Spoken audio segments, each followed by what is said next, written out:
ব্যক্তি তাহলে সম্পূর্ণ উল্টা, তাকে কবরের মধ্যে শাস্তি দেওয়া আরম্ভ হবে এবং সে বলবে ইয়া আল্লাহ হাসর যেন আমার কাছে না আসে, হাসর যেন আমার কাছে না আসে। মুহতারাম হাজিরিন, এই সময়টা, এই মুহূর্তটা আমাদের প্রত্যেকের সামনে একদিন আসতেছে, একদিন আসতেছে।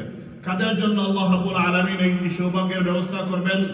কোরআনে কারিমে আল্লাহ রাব্বুল আলামিন ইরশাদ করতেছেন, ওয়ামান আ'রাদা আন যিকরি ফাইন্না লাহু মাঈশাতান দানকা, যে আমাকে ভুলে যায়, আমার স্মরণ থেকে, আমার জিকির থেকে সরে থাকে, তার জন্য আমি একটা কষ্টকর জিন্দেগি, লাঞ্ছনার জীবন দান করব। আর অনেক সময় দেখেন যে অনেক অনেক ধনী, অনেক সম্পদশালী, অনেক নন বিলিভাররা অনেক ধনী সম্পদশালী থাকে। আমরা মনে মনে প্রশ্ন করি, আমরা ইমানদার, আমাদের জন্য এত কষ্ট, এত পরীক্ষা তাদের জন্য নাই। দুইটা কারণ। প্রথমত, আল্লাহ রাসূল সাল্লাল্লাহু আলাইহি ওয়াসাল্লাম বলে দিয়েছেন এই দুনিয়ার জীবনটা মুমিনের জন্য পরীক্ষা, সুতরাং যখন আপনি পরীক্ষাতে পড়বেন একটু সবর করতে হবে।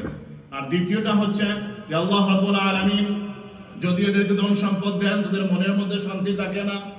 এই জীবনের মধ্যে তাদের মনের মধ্যে গিয়ে দেখবেন ঘুম নাই, শান্তি নাই। আবার অনেক মানুষ অনেক দরিদ্র, অনেক গরিব, কিন্তু সে নিশ্চিন্তে ঘুমায়, তার ঘুমের কোনো কষ্ট নাই, তার ঘুমের ট্যাবলেট খেতে হয় না, তার জীবন সে অভাবে থাকলেও সে পেরেশানির মধ্যে পড়ে না।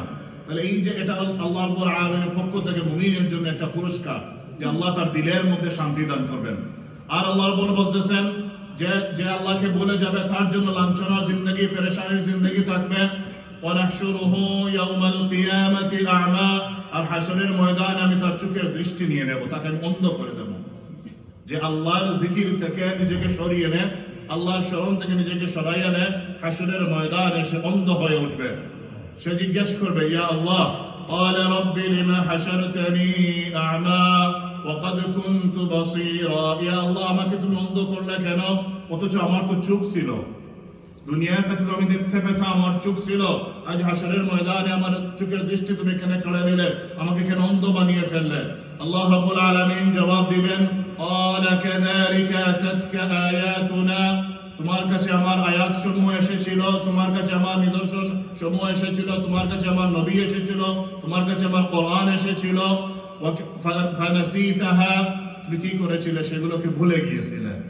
আমার নবীকে তুমি গুরুত্ব দাও নাই, আমার কোরআনকে তুমি গুরুত্ব দাও নাই, আমার দ্বীনকে তুমি গুরুত্ব দাও নাই, আমার আয়াতগুলোকে তুমি গুরুত্ব দাও নাই, তুমি সেগুলোকে ভুলে গিয়েছিলে।